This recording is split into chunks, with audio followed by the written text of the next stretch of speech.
శనివారం సాయంత్రం తిరుపతి అలిపిరి సమీపంలోని భారతీయ విద్యాభవన్కు కంచి కామకోటి పీఠం 70వ పీఠాధిపతి పరమహంస పరివ్రాజకాచార్య శ్రీ శ్రీ శ్రీ శంకర విజయేంద్ర సరస్వతి స్వామివారు విచ్చేశారు. విజయేంద్ర సరస్వతి స్వామివారికి భారతీయ Vidya Bhavan director doctor N Satyanarayanaraju, doctor Singaraju Dakshinamurthy Sharma, ఉపాధ్యాయ బృందం, సిబ్బంది సాదర స్వాగతం పలికారు. అనంతరం భారతీయ విద్యాభవన్ పూర్వ విద్యార్థి శతావధాని ఉప్పలధడియం భరత్ శర్మ కంచిపీఠంపై, స్వామివారిపై మరియు భారతీయ విద్యాభవన్కు విజయేంద్ర సరస్వతి స్వామివారి ఆగమనంపై పద్యాలను వినిపించారు. ఈ సందర్భంగా ఇటీవల తాను రచించిన శ్రీ కపిలేశ్వర శతకాన్ని స్వామివారికి సమర్పించారు. అలా గుర్తుపెట్టుకుని చెప్పాల్సింది ఆ వేదం అనేది, చాలా కంఠస్థం చేయటం అనేది, పుస్తకం అవసరం లేకుండా ఆ వేద పఠనం చేయటం అనేది చాలా గొప్పది. 26లో జరుగుతుందంటే దాంట్లో గొప్ప పండితులు పాడతారు, కొత్తగా నేర్చుకునే వాళ్ళు కూడా కలుసుకునే అవకాశం ఉంటుంది. విడిగా ఈ పాటలు పాడాలన్నా,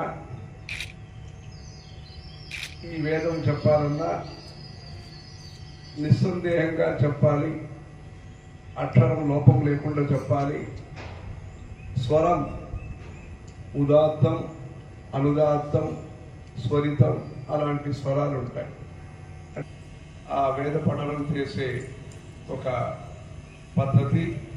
పఠనం చేసినప్పుడు తర్వాత వాళ్ళకి సర్టిఫికేట్లు ఇస్తారు, ఏనుగు పైన ఊరేగింపు చేస్తారు. అలా కాశీలో కలవాడు.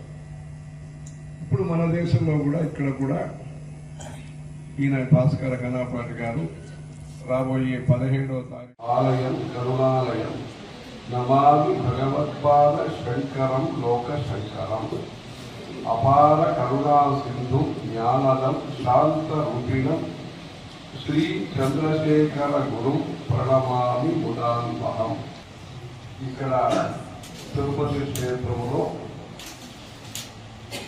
భారతీయ విద్యాభవనము గొప్ప విద్యా సేవని ఇక్కడ ఉండే స్థానికులకి, అప్పుడప్పుడు ఇక్కడ ఉద్యోగ నిమిత్తం వస్తున్న భక్తులకి, భక్తుల పిల్లలకి కూడా మంచి విద్యని అందిస్తున్నది. విజయవాడ నుంచి, హైదరాబాద్ నుంచి, వేరే ఊరు నుంచి దేవస్థానంలో కానీ, ఇంకా ఉద్యోగ నిమిత్తం డిస్ట్రిక్ట్ అడ్మినిస్ట్రేషన్లో కానీ, పెద్ద యూనివర్సిటీలో కానీ ఎవరైనా ట్రాన్స్ఫర్ అలా వచ్చినా వాళ్ళు వాళ్ళ పిల్లల చదువు మంచి భవిష్యత్తు కోసము ముందు వారు ప్రయత్నం చేసే విద్యా సంస్థగా ఈ భారతీయ విద్యాభవనం అనేది ఉన్నది.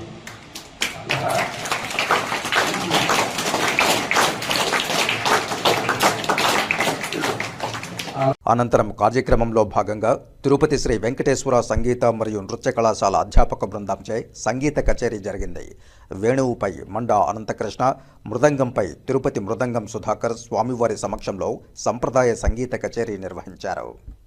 శ్రీ శంకర విజయేంద్ర సరస్వతి స్వామివారు విద్యార్థిని విద్యార్థులకు, అధ్యాపక బృందానికి, సిబ్బందికి ప్రసాదాన్ని అనుగ్రహించారు.